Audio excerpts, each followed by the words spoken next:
Welcome to the Learning Pines YouTube. We hope this video helps. In this video, I will show how to hit center of clubface, easy method. Start by setting a neutral grip and relaxed wrists, then make a smooth takeaway to keep the club on plane.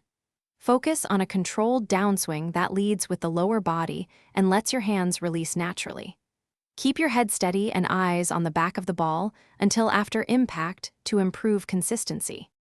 Begin with a balanced stance and calm breathing to set a consistent foundation. Place the ball position appropriate to the club and align your body parallel to the target line. Ensure the club face sits square at address and your weight is evenly distributed. Small pre-shot checks prevent big misses and make it easier to reproduce a centered impact on every swing. A smooth one-piece takeaway helps establish the correct swing path from the start. On the downswing, lead with your hips to maintain lag and allow the club head to catch up and release through impact.